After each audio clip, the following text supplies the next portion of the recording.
July, American Independence Day. When I was deciding what video to shoot to celebrate this day, I thought about maybe doing one about 5 or 10 things I love about the US. But then when I started thinking about independence, it reminded me about the freedom that I experienced personally when I moved to the US. It has transformed my life, and so I decided, instead of talking about several different things that I love about the US, in today's video I will share about the spirit of freedom and how it has led me to who I am today. So even if you don't live in the US, you don't care about the US, I still encourage you to watch this video because the tips and the stories and the insights I share, I'm sure will resonate with you. So stick with me till the end. But before I go any further and delve into the spirit of freedom, let me introduce myself. My name is Naina Kaputi. I'm the founder and CEO of the Expat Woman, and I help women living abroad make bold moves. When I talk about bold moves, I mean helping them build their visibility, helping them get clarity and confidence on what is their superpower, building that confidence and courage to step out of their comfort zone and share their superpower, create impact, influence, and income. So basically, women who are purpose-driven, who are ambitious, who are looking to break glass ceilings no matter where they are in the world, and need that extra inspiration, that extra tips or education to break out of the shadows and step into the spotlight. I'm also a LinkedIn coach, and recently I've also been advising people on how to start, grow, and show up on their YouTube channels. Now, I'm originally from India and I moved to the US 23 years ago to study film. And I moved to the US in a way because I broke out of that mold. I was following a certain path in India, and then I'd say I kind of stepped into that mindset of freedom. And once I stepped into that, I decided to follow my heart, my passion, and create a life for myself that didn't conform maybe with the norms in India. So that's what I wanted to talk about. Now, I'm not knocking India. I still love my country of origin, and there are many wonderful things about it. But something I've learned along the way is that the US is more individualistic society and India is more collectivist. Now, this might have changed because it's been 23 years and I do visit India almost every year to see my mom. But it's different when you go as a tourist than when you're living there. So maybe India's become more individualistic, but when I was growing up, it was definitely more collectivistic. And you followed a certain path. You were encouraged to become a doctor or engineer. I mean, there are many other professions, but those were where all the brilliant kids, where all the money was made. So if you wanted to be successful, you'd become a doctor or engineer. And I'll share a link to another video where I talk about my dad encouraging me to be an engineer, and the path I took initially to align kind of with his goals for me, and then how I changed things. So I'll share that. It's my journey to the US. And anyway, so coming back to that, so it's, you become a doctor or engineer. If you don't, in my case, I took science, so you find something similar. Some people become dentists, and then there's pharmacists, etc. I mean, there are many other professions, but the goal is doctor, engineer, maybe lawyer. And then you marry young, usually someone your parents select for you. So the arranged marriage, I know there are plenty of people who didn't get married through the arranged marriage, but still that was a norm when I was growing up. Even my parents tried to arrange my marriage. Their marriage was arranged too. And usually the arranged marriages are with people who have similar religions, beliefs, family structure, values, etc. There's so many different religions, so unfortunately there's still kind of the caste system in India. Different regions or states work like different countries, so sometimes your parents even want you to marry someone from the same state. Usually you're encouraged to have kids young too, so, and it's mostly 2 kids. Like I noticed in the US people have way more kids, but in India usually 2 kids. Getting married young, being a doctor and engineer, staying in the same job for many years is all considered success, and you usually stay with your parents till you get married. Sometimes you continue to stay with them, especially the sons, even after they get married. So there's a lot of advantages, because as the parents are aging, they have their family around them, and you don't leave your home when you go to college. In fact, your parents pay for your college, your university education, and over here I've noticed that folks leave home at 18 and then they're kind of on their own.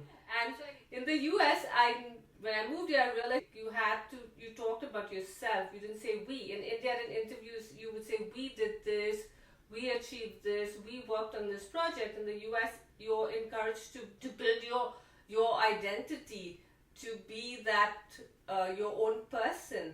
And that's what I've learned over the years that I've lived here. And today I'd say that thanks to that individualistic state of mind, I have found my voice. You're seeing me today on YouTube talking about living abroad, talking about this topic, because I was able to step out of the collectivistic attitudes and then embrace being an individual. And both are great. They both have pros and cons. So I'm not going to knock India. There's so many things I love about the country, and I will do a video for Indian Independence Day, which is on August 15th, about what I love about India. But let's move on with the US.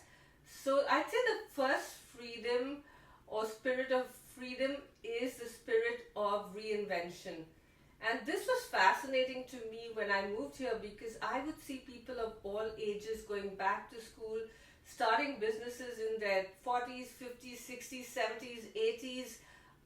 Very often in India, once you retire, and when I was living in India, retirement age was 58, maybe it's been extended now, and then you kind of are considered old and you don't really do too much. Maybe you have grandkids because you married so young, and you're considered elderly.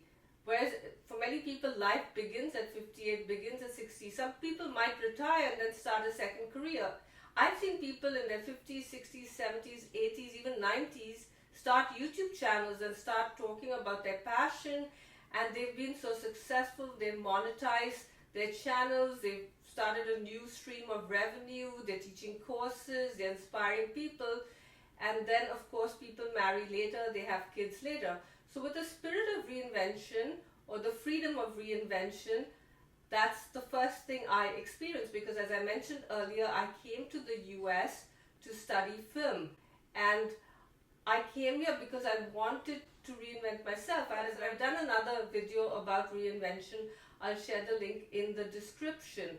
And it's been a journey. I've had to face many challenges. I've had many career pivots.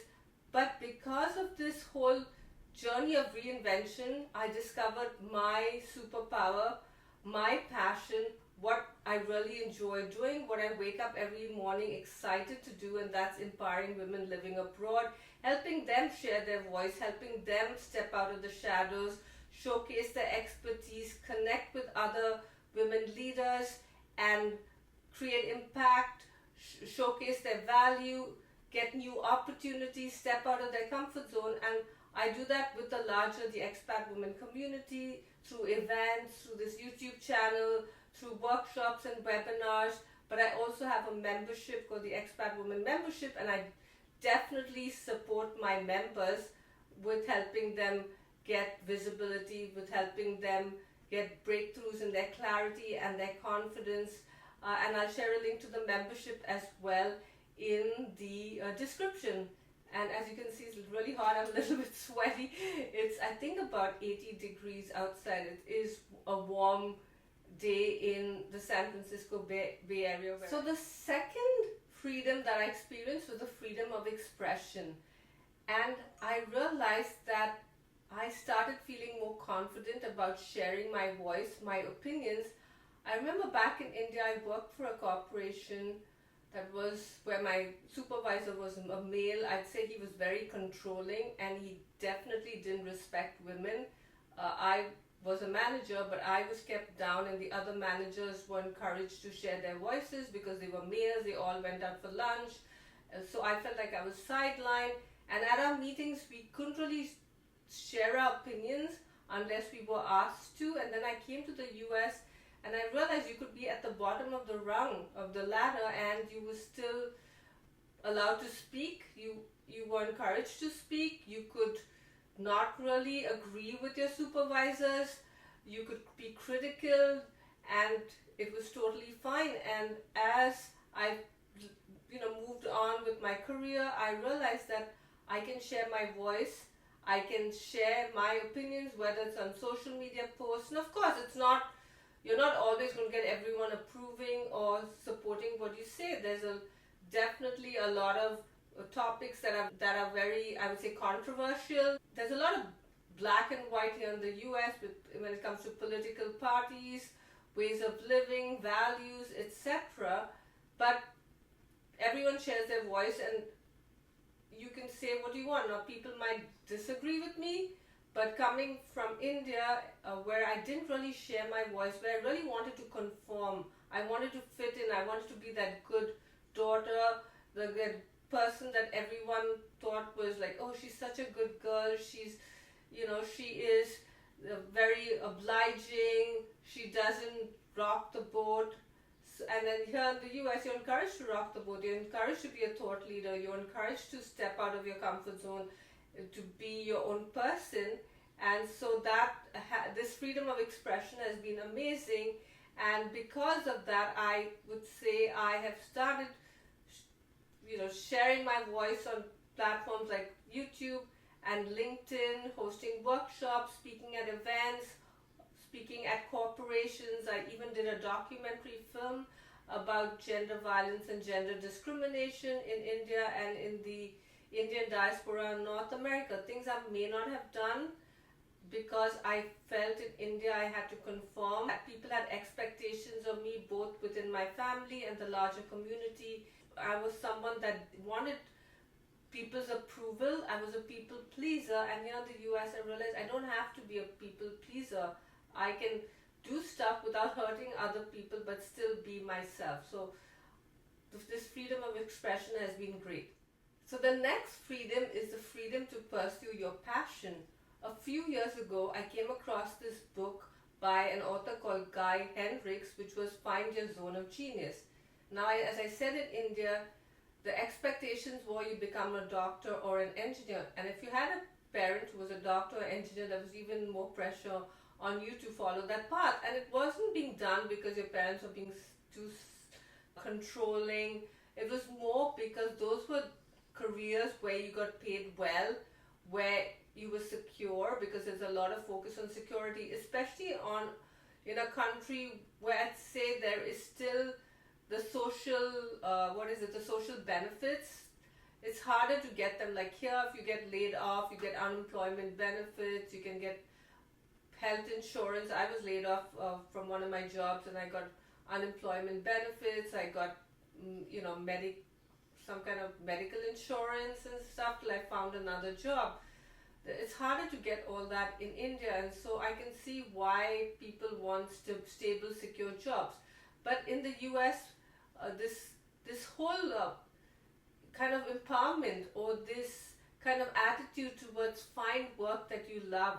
Of course, it has to pay the bills and you need financial stability, but it's okay for you to experiment. I've seen people switch from corporate jobs to entrepreneurship, try their hand at it.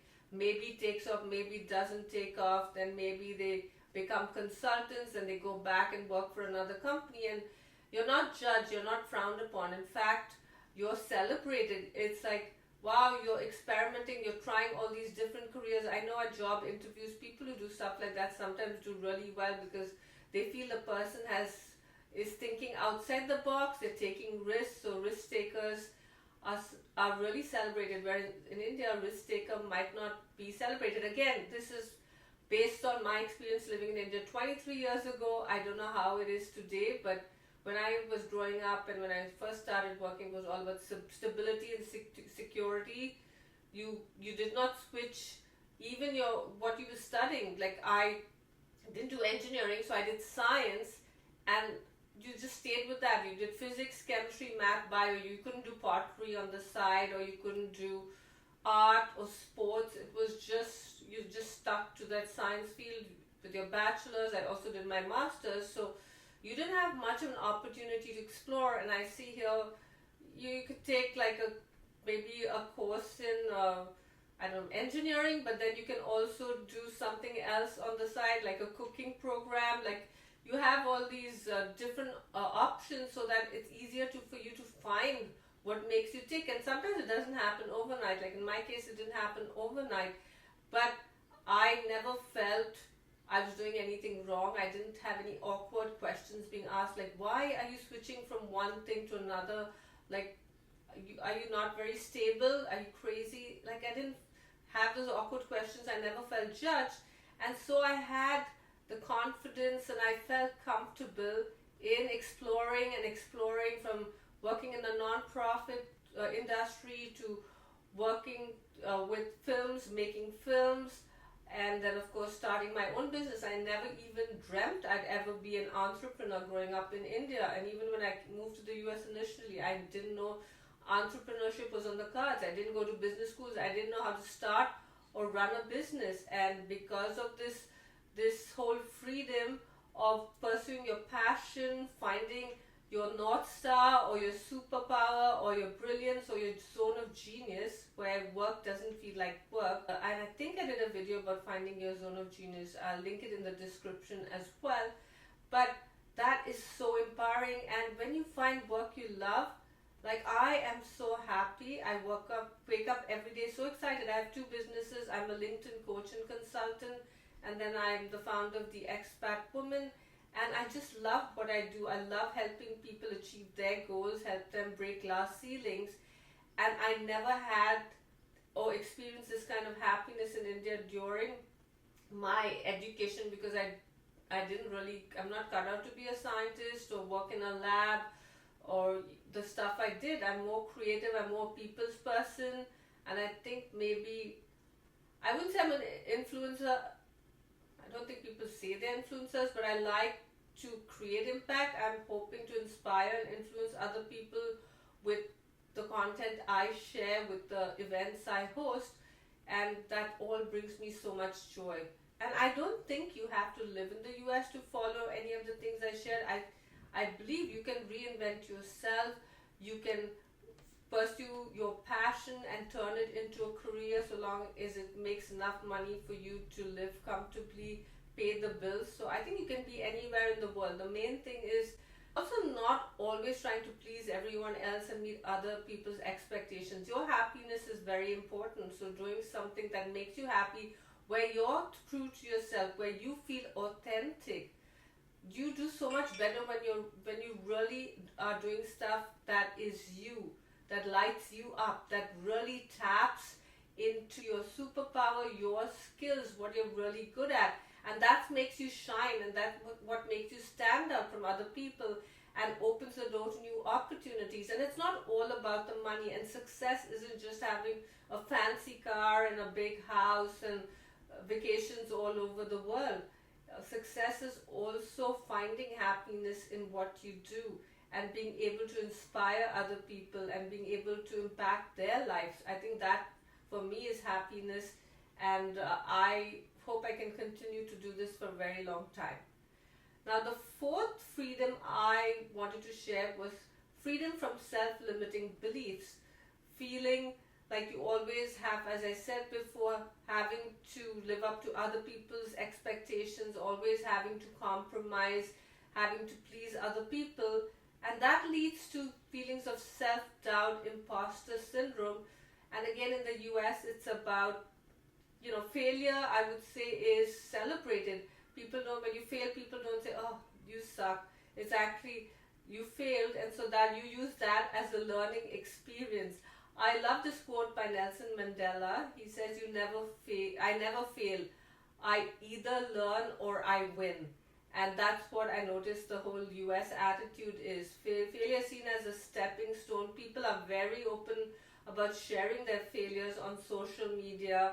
And those posts do really well. Sometimes people say, I started 10 businesses, 9 of them failed before I finally was successful with this final business. Whereas At least when I was in India, you didn't really talk about your failures. You kept all that hidden. You didn't talk about yourself because that was considered bragging. And I know maybe many other countries, when you talk about yourself, your wins, your failures, when people feel, oh, look at her showing off. So you have to keep all that in mind, whichever country you live in. But I think you can still share your voice. You can still talk about your challenges, your hurdles, your goals, your expectations. And when you do that, when you step into your true self and you don't worry about being judged, the self-limiting beliefs, the imposter syndrome, the self-doubt fades away. It doesn't become front and center, because usually when you step out of your comfort zone to do something new, to do something scary, to take risks, the first thing that happens is that little voice in your head tells you, you are a sham, you're fake, you don't deserve to be doing this, you're going to fail, right? But once you learn to overcome the self-limiting beliefs, because you're truly doing something that is you're passionate about, that you believe in, those self-limiting beliefs fall by the wayside. You can kick imposter syndrome to the curb. So that is the freedom number 4, and I have been working on this ever since I moved here, to overcome these self-limiting beliefs, because I've had to step out of my comfort zone so many times, including moving to the US. And I think for any expat, when you move from your country to another country, you're already kicking imposter syndrome to the curb. You're already, moving past those self-limiting beliefs telling you that you're going to fail in the country you move to. People are going to say, look, she moved from here to here, now look how unhappy she is, she's struggling with her career. But I think when we move, we take those risks, and then we are more resilient, we're more open to change, we're more open to picking ourselves up when things don't go the way we'd like them to go, and then we keep pushing ourselves to move forward. And finally, the 5th freedom is the freedom to contribute, the freedom of belonging. And I believe that belonging doesn't mean that I belong in this country. I think belonging comes from finding yourself, finding your passions, showcasing your passions, contributing to whatever you are excited about contributing to, where you're adding value, sharing your skills, helping other people solve problems, whether you're an entrepreneur or you work for a company. And you don't have to change, you don't have to give up the traditions, the values, your accent, everything that makes you who you are because you moved from another country. It's all part of who you are. You don't have to strip your accent. Of course, if you move to a country where you speak a different language, you have to learn the language if your audience is among the people living there. And I think even if they're not, even if your audience is people living in other countries, you still want to contribute to that country and feel like you're part of it.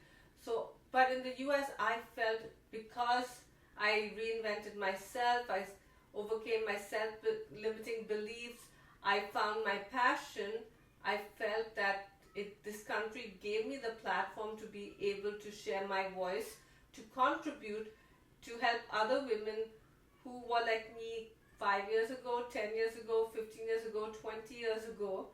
I wish I had learned all of this when I first moved, but again, it's a marathon, it's not a sprint. And I think when you go on that long journey, because of the challenges and the lessons learned, it is also worth it. If it happens overnight, maybe it isn't as valuable, maybe you don't have those lessons learned, maybe you're not as empathetic, but I think I have found the freedom of contribution. I don't know where I belong. I still feel like I'm straddling two worlds. I'm straddling India and the US, but I definitely have found the freedom to contribute, whether it's hosting events, doing YouTube videos, writing blog posts, hosting my workshops, my coaching sessions, my webinars, bringing my community together, building the Expat Women membership.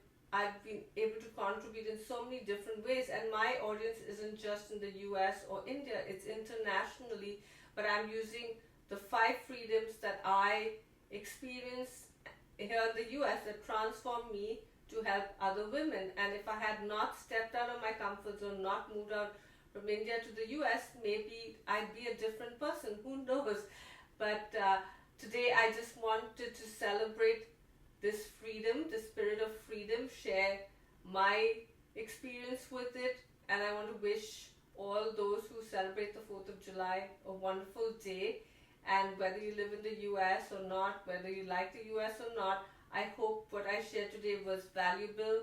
If you're watching my YouTube channel for the first time and you haven't subscribed, please hit the subscribe button. Please like this video and let me know in the comments, no matter where you are in the world, have you experienced any of these freedoms, and which one have you, and how has it transformed your life? Thank you. Bye.